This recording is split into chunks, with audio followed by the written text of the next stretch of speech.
Tell me about yourself, your career, and why you consider yourself a strong candidate for the board. Great question. And I'm running for Rockwood School Board because since the pandemic, I became passionate about the academic, social, and emotional well-being of our students, but also the families and the community. And I believe that children and teens need to heal and grow and thrive again after the trauma of this past year. And I want to help lead in that healing. And I am experienced. I'm experienced as a parent. I have three kids with diverse learning abilities. And I'm an advocate of multisensory learning approaches. And I think and today you see businesses where they're doing all these new and different things, and I'm thinking, why aren't we doing that in education? I believe I bring ability to collaborate. I started a nonprofit called Synapsery, and it's to provide respite for parents who have special needs kids. So I have to be accountable to a board, and I have to work with the community, and so I believe I bring accountability to the board. And I also I've been on the Junior League St. Louis board before, and while I was doing that, I really adopted a prudent fiscal management style, able to look at spreadsheets and really realize that sometimes you have to make tough decisions. Um, I really want to be a voice for the parents, for the students too. But I felt like that during the pandemic, I I did a lot of emailing, and I really wasn't heard. And I know we can't please everybody, we just can't. But we can at least help people be heard, and then maybe try to help them go and solve their own problem. Like I was upset recently because I had nominated a teacher for the Rose Award, and it was a teacher at Marquette, and she didn't get it. And I thought, I was very disappointed because I felt like, first of all, I haven't seen Marquette teachers win a whole lot of awards overall. Yeah. And then, secondly, she was a special ed teacher. And so I thought the things they have to deal with every day, like medical issues, meltdowns, I just thought she really, but I thought, you know what? I will make her feel special. So I went out and I bought a dozen roses, and I bought some things for her teacher's assistants, and I took it in there and I made her feel special. So what I'm saying is that we can't please everybody, but we can at least try to empower parents, Mhm. that if we can't help you or a student, then maybe we can help you help the situation. And so I grew up in poverty, and public education is what brought me out. And I was able to get scholarship and go to college. And then I worked in the prison system. And so I believe my years working in the prison system just helped me to understand and be more open with the disadvantaged. And so I believe that I bring a diverse set of skills to the board. I've had kids in public and in private. And so I don't think that public and private should be at war with each other. I think we should try to help each other because we each have strengths and weaknesses. And, my child, even though he went to private school, he hung out with kids at Marquette and Lafayette and in our community. So sometimes I think we need to look at the example of the kids. Yeah. You don't cross boundaries by whether you're in private or public, they're just friends. And so um, as a board member, I just would actively listen to the students, parents, and teachers. I just don't want to listen to a few voices. I just think it's more productive to talk with all sides, and not just cancel things, but let's talk it out. Yeah, that's great. Um, our next topic, I know you touched on this a bit, but our next topic is virtual learning. So, are you satisfied with Rockwood's current management of continuing school during the pandemic? And if not, what changes would you make? According to the American Pediatric Association, children and teens should not be in front of a screen more than 2 hours a day. And because of that, I am an advocate for in person learning. And um, I believe we can get creative and safe at the same time. Right now, we do have some online learning on Fridays at different times. Yeah. And I would hope, because the numbers are lower, the vaccine is out, a lot of the teachers are able to get that vaccine. I really feel like we need to do as much in person as we can. I'm an advocate for in person learning. And also, that I know the teachers that I have talked to, they have felt pretty strained trying to do both. Mhm. Okay. The next topic is diversity and inclusion.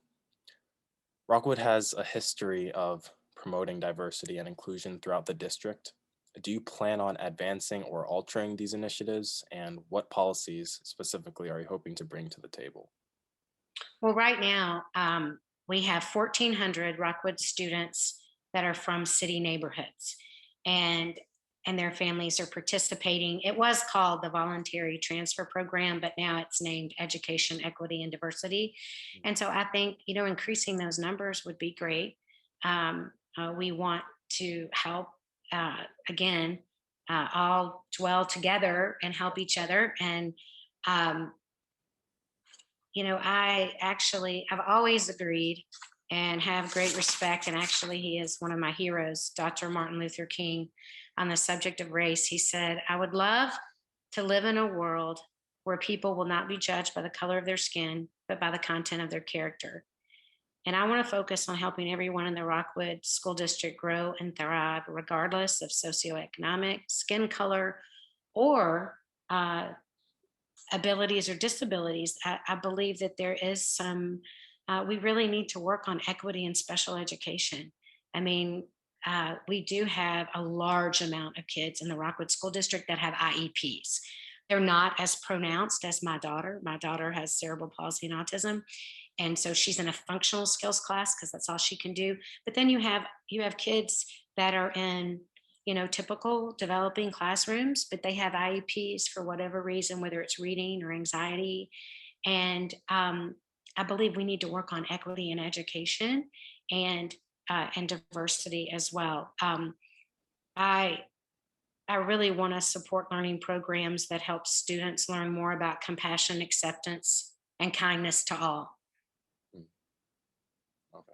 And I really, my experience with my own son is that the more we, no matter how diverse, and I served on a board of different religions, and it was a question answer, and I was one of the participants, and I loved it because we all just talked about what we had in common. And I think a lot of times, if we can just get on the same page and talk about what we have in common, we can make a lot of ground that way as well. Great. The next topic is sustainability. Yes.